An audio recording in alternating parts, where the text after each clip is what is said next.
Hai teman-teman, selamat belajar bersama Bu Indri di pembelajaran kelas rangkap. Selamat pagi anak semua. Wah, Masya Allah, bagaimana kabarnya hari ini? Sehat semua ya, Alhamdulillah. Sebelumnya, Ibu akan mengajak anak semua tepuk semangat. Tepuk semangat. Semangat.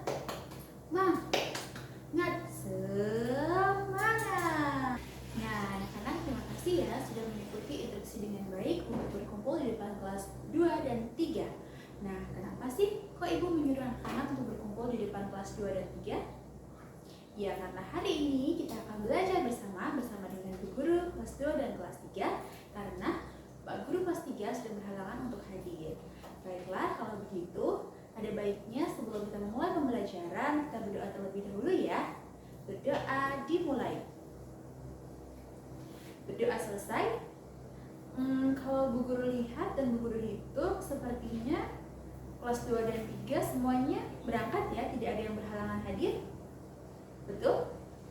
Alhamdulillah kalau semuanya dalam keadaan sehat dan siap belajar. Sebelumnya kita akan menyanyi terlebih dahulu ya. Hari ini Ibu sudah menyiapkan sebuah lagu, yaitu Padamu Negeri. 1, 2, 3. Padamu Negeri. Tepuk tangan untuk kita semua. Nah, kalau anak-anak sudah bersemangat seperti ini, tandanya anak-anak sudah siap untuk belajar. Namun sebelumnya, Ibu akan bertanya kepada anak-anak kelas 2 terlebih dahulu. Kelas 2 kemarin sudah belajar tentang apa ya?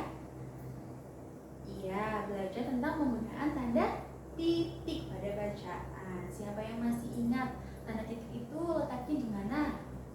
Iya betul, ada di akhir kalimat. Nah, nanti anak-anak kelas 2 akan belajar di matematika, yaitu tentang bangun datar. Untuk anak-anak kelas 3, coba siapa yang masih ingat kemarin belajar sama Pak Guru tentang apa?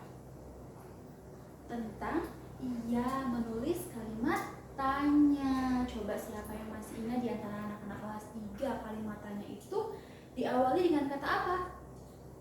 Siapa, boleh, apalagi, bagaimana, pintar, terus kapan, ya, dan masih banyak lagi ya. Nah, hari ini kita akan melanjutkan pembelajaran selanjutnya, yaitu tentang menulis kalimat tanggapan dan saran. Baiklah, sebelumnya silakan anak-anak untuk masuk ke ruangan kelas masing-masing. Kelas 2 masuk ke kelas 2 dan kelas 3 masuk ke ruangan kelas 3. Nanti Ibu akan masuk ke kelas 3 terlebih dahulu. Baik, silakan. Baiklah anak-anak kelas 3 sudah masuk semua ya. Baiklah, kalau begitu Ibu akan mulai menjelaskan tentang materi bahasa Indonesia. Nah, di materi ini anak-anak nanti diharapkan yang pertama, anak-anak mampu memberikan tanggapan terhadap suatu peristiwa. Dan yang kedua, diharapkan nanti anak-anak mampu untuk memberikan saran dengan kalimat yang benar tentang suatu peristiwa. Nah, sebelumnya coba anak-anak buka dulu buku pocketnya. Di situ ada sebuah gambar dan anak-anak baca dan amati. Selama anak-anak amati dan membaca, Ibu akan beri kelas 2 terlebih dahulu ya. Silakan. Nah, untuk anak-anak kelas 2 sudah siap belajar semua ya? Oke, kalau sudah siap Ibu akan jelaskan belajar hari ini yaitu pelajaran matematika. Ya, judulnya adalah bangun datar. Dengan tujuan pembelajarannya diharapkan nanti setelah pembelajaran ini selesai, anak-anak kelas 2 mampu yang pertama mengetahui apa sih itu bangun datar dan macam-macam bangun datar. Yang kedua, anak-anak nanti mampu untuk mengelompokkan bangun datar sesuai dengan bentuknya. Kemudian anak-anak juga bisa mengurutkan bangun datar sesuai dengan ukurannya. Dan yang terakhir, anak-anak nanti mampu mengetahui unsur-unsur dari bangun datar. Coba sebelumnya Ibu tanya, di kelas ini ada berbagai macam benda. Coba anak-anak amati benda-benda di kelas ini bentuknya itu apa ya? Coba di sini ada papan tulis, ada jendela, ada jam dinding, kemudian ada kalender dan masih banyak lagi. Coba yang pertama, Ibu contohkan papan tulis di sini. Papan tulis ini menurut anak-anak itu bentuknya apa ya? Kotak. Iya, kotak. Masih bisa. Lanjut. Segi 4. Oke. Ya, lebih tepatnya adalah persegi panjang. Kenapa sih kok namanya persegi panjang? Nah, di sini Ibu akan membahas tentang bangun datar terlebih dahulu. Bangun datar itu seperti sebetulnya apa ya? Bangun datar itu contohnya papan tulis ini. Papan tulis ini termasuk ke dalam bangun datar. Ya, kenapa disebut dengan bangun datar? Karena dia apa? Berbentuk datar. Sisi-sisinya berbentuk datar. Tidak memiliki ruang, hanya 2 dimensi. Ya, masih ingat 2 dimensi? 2 dimensi berarti dia hanya punya panjang dan lebar. Nah, itulah disebut dengan bangun datar. Jadi bangun datar itu adalah bangun yang terdiri dari 2 dimensi, panjang dan lebar saja. Contohnya ada permukaan, papan tulis, apa lagi?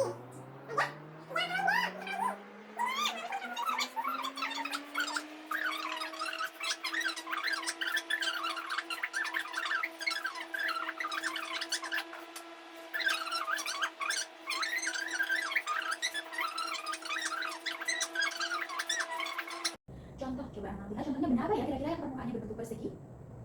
Bisa, ada jam dinding, ada yang berbentuk persegi permukaannya. Kemudian apa lagi? Ada? Iya, kotak bekal juga ada yang berbentuk persegi dan masih banyak lagi. Selanjutnya yang ketiga ada bangun. Nah, namanya adalah bangun yang memiliki 3 sisi. Berarti segitiga. Bangun segi 4 yang memiliki 3 sisi. Berarti bangunnya adalah segitiga. Contohnya, ya di kelas ini ada penggaris, buku punya penggaris yang bentuknya segitiga. Apa lagi?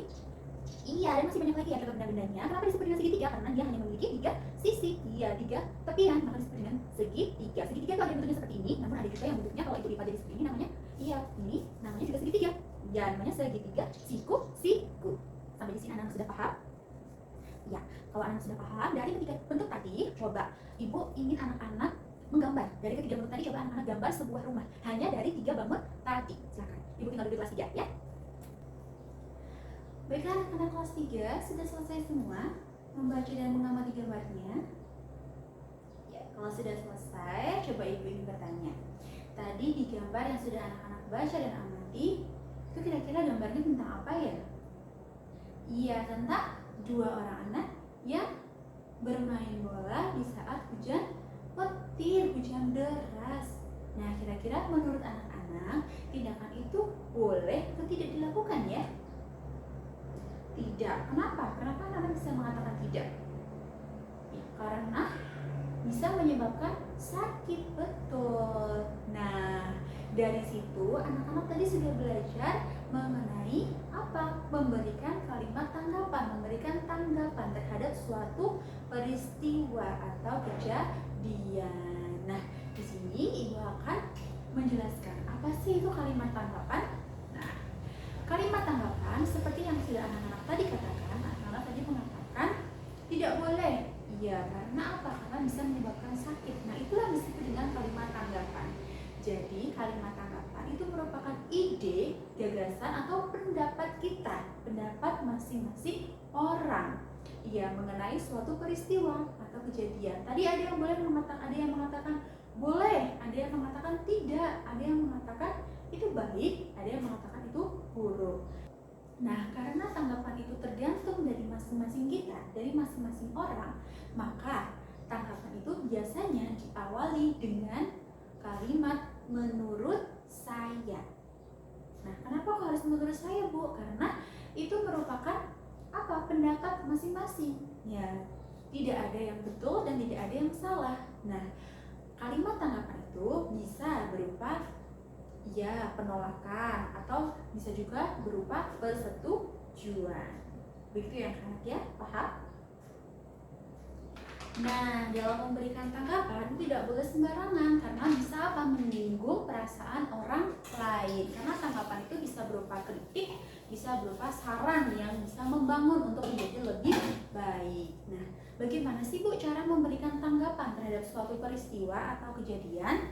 Nah, yang pertama yang harus anak-anak lakukan, kalau di sini anak-anak kan mengamati gambar. Nah, yang pertama anak-anak lakukan adalah amati gambar dengan seksama, dengan teliti. Kira-kira gambar itu menceritakan atau peristiwa itu tentang apa ya? Nah, yang kedua, setelah anak-anak mengamati gambar, anak-anak kemudian memberikan gagasan, memberikan pendapat. Boleh persetujuan, boleh penolakan tentang peristiwa. Contohnya, menurut saya setuju karena titik-titik, karena titik-titik. Karena menurut saya tidak setuju karena apa? Bisa disebutkan alasannya. Nah itulah. Yang kemudian yang ketiga adalah memberikan kalimat tanggapan itu harus dengan bahasa yang santun, artinya tidak boleh menyinggung perasaan orang lain. Baiklah anak-anak, sudah paham semuanya? Iya, jangan lupa untuk menuliskan kalimat tanggapan diawali dengan kata menurut saya, karena itu termasuk memberikan pendapat kita masing-masing. Tidak ada yang betul dan tidak ada yang salah.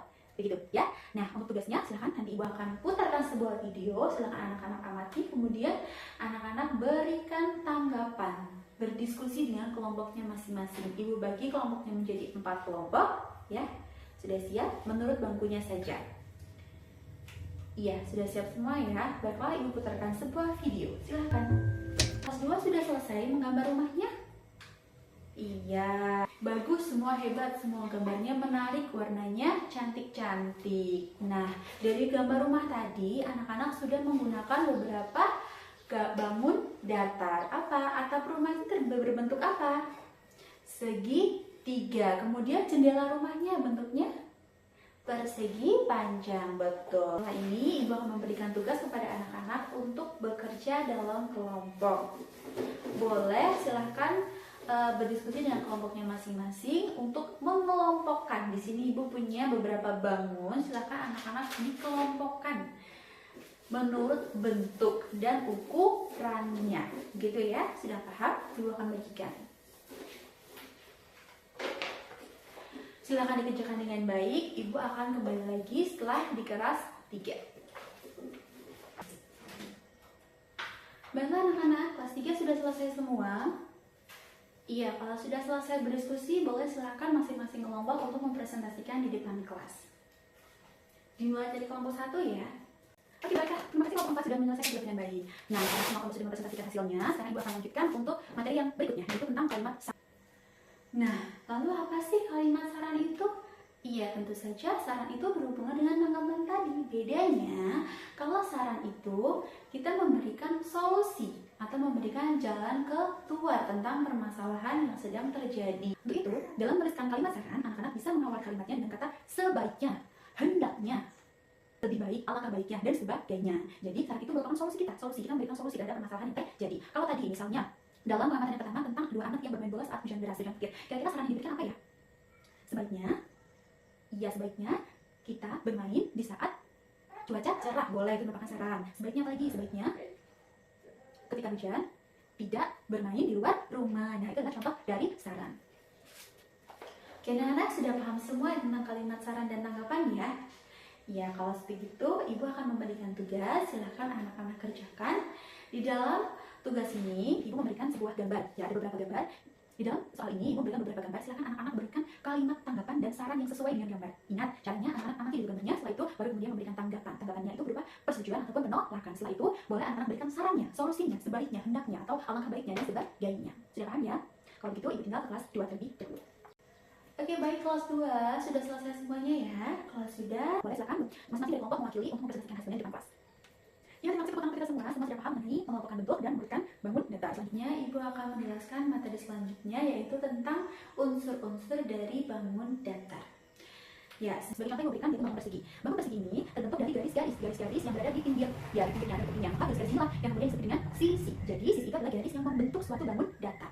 Nah, sisi dari persegi ini berarti berapa jumlahnya? 1, 2, 3, 4. Nah, ciri dari bangun persegi adalah dia memiliki sisi yang sama panjang. Ya, jadi yang pertama ada sisi dalam persegi bentuknya sama panjang. Kalau dalam persegi panjang, kalau anak-anak amati papan tulis ini, kira-kira sisinya itu berapa?